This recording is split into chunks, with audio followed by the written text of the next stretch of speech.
कधीच नाही चुकणार तुमचे फेवरेट टीव्ही शोज झी5 सोबत, तेही एकदम फ्री।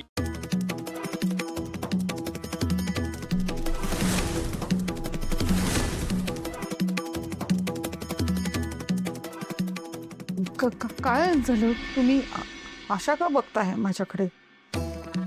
बघते म्हणजे इतक्या वर्षामध्ये तुला अपमान सहन करण्याची ताकदच निर्माण करता आलेली नाहीये।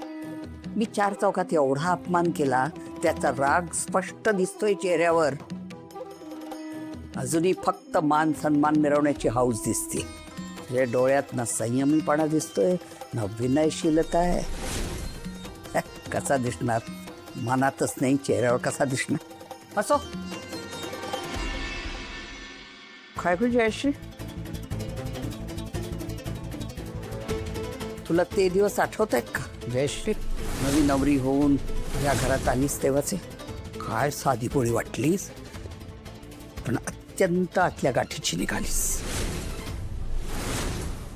माझे भाच्याचे माझ्या विरुद्ध कान भरलेस।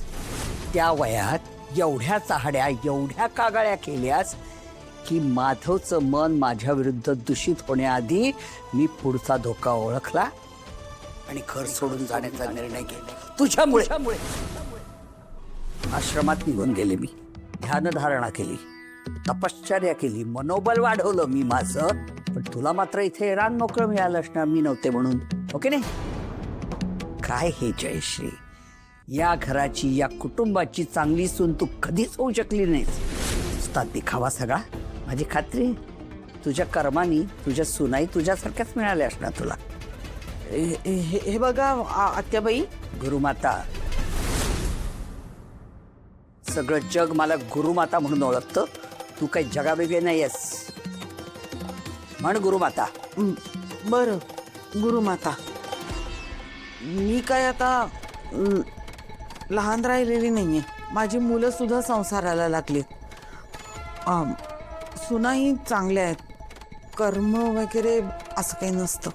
असो, हो, वसुंधरेचं उदाहरण घ्या ना तुम्ही।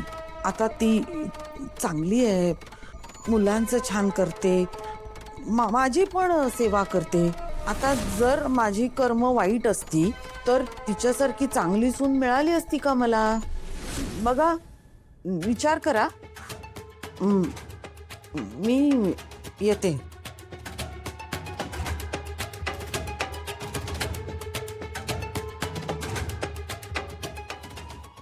म्हणजे या वसुंधरेमुळे हिचा अहंकार वाढलाय। हा वसुंधरा नावाचा अहंकार आत्ताच तोडायला हवा। जा ग, वसुंधरावर बोलवू ना, जा। हो गुरुमाता। म्हणजे मी खेळायचं नाही? नाही म्हणजे खेळायचं, फक्त हळू आवाजात खेळायचं। हळूआवाजात कोणता गेम असतो बाबा? सगळे गेम तर आवाजवालेच असतात, हो नाही? बाबा, हे गुरुमातांचींना आवाज आवडत नाही? नाही म्हणजे असं नाहीये की नाही आवडत। मग त्यांना मुलं पण आवडत नाही? ओ नो, म्हणजे ते आम्हाला पनिश करणार? नाही नाही, असं नाही म्हणत आहे मी। बाबा, पण हे आपलं घर आहे, आपण पाहिजे तेवढा आवाज करायचा। ऐक या बाबा, तू गुरुमाता आजीला नॉइस कॅन्सलिंग हेडफोन देऊन टाक ना, म्हणजे त्यांना ऐकायला पण येणार नाही, हो ना? हो, ही खूप मस्त आयडिया आहे। नाही नाही नाही, नको, हे बघा प्लीज प्लीज, असं काही करू नका, असं काहीही बोलू नका। बसून तुम्ही काहीतरी बोला नाही ना। काय मुलांनो, किती छळताय बाबाला? चेहरा बघा कसा झालाय, किती घाबरलेत ते। बर, मी तुम्हा दोघांना एक गंमत सांगू का? आपल्या गुरुमाता योगिनी आहेत ना, त्या तुमच्या आजी नाही आहेत, पणजी आजी आहेत, माहितीये? म्हणजे आजोबांच्या आत्या। वाव, म्हणजे ते किती मोठे असतील ना? हो, खूप मोठ्या, आणि वयाने आणि अनुभवाने सुद्धा त्या मेडिटेशन करतात, डोळे बंद करतात आणि शांत बसून राहतात। ते जरा पण नाही हलत? अजिबात नाही। मग त्यांना बोर नाही होत? नाही, उलट मेडिटेशन केल्यावर शांत आणि प्रसन्न वाटतं। त्यांनी जर तुम्हाला परवानगी दिली ना, तर तुम्ही सुद्धा त्यांच्यासोबत मेडिटेशन करा, म्हणजे तुम्हाला पण कसं छान छान वाटेल। हो पण कसं आहे ना की घरी गोंगाट सुरू असला तर मग मेडिटेशन कसं करता येईल नाही म्हणून आम्ही सगळ्यांनी तर ठरवलं बाबा की जोपर्यंत त्या घरी येत ना सगळ्यांनी शांत राहायचं आणि बघा ना आता तुम्ही दोघंही मोठे झाले आहात हं तर तुम्ही पण शांत राहणार ना.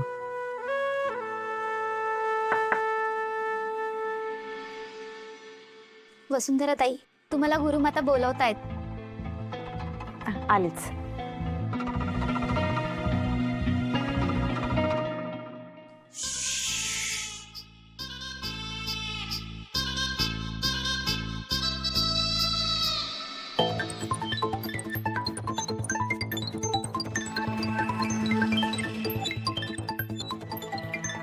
काय तुला काय झालं?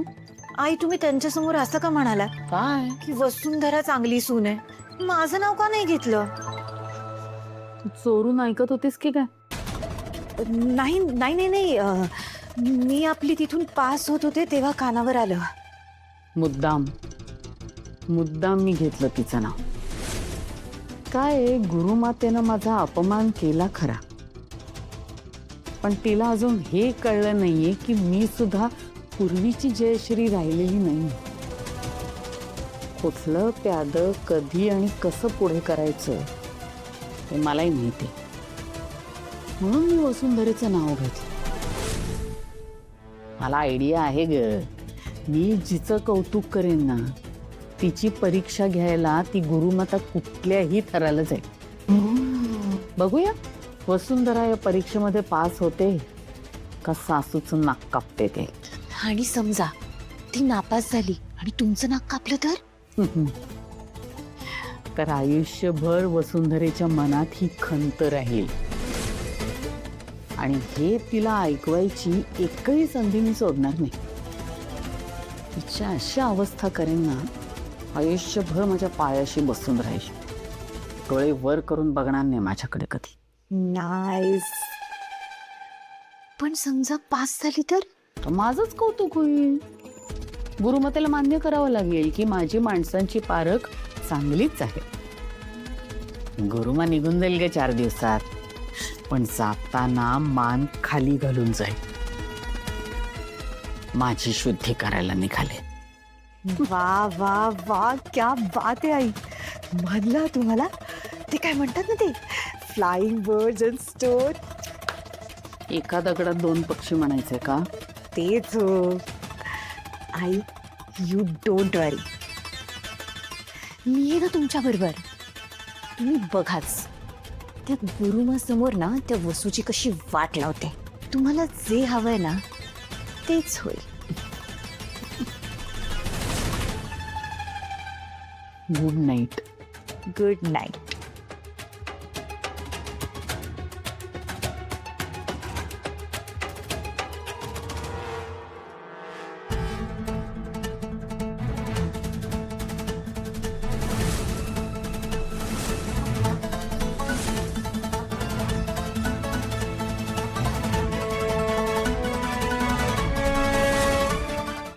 झी 5 ॲप डाउनलोड करा आणि पहा सर्व एपिसोड्स एकदम फ्री.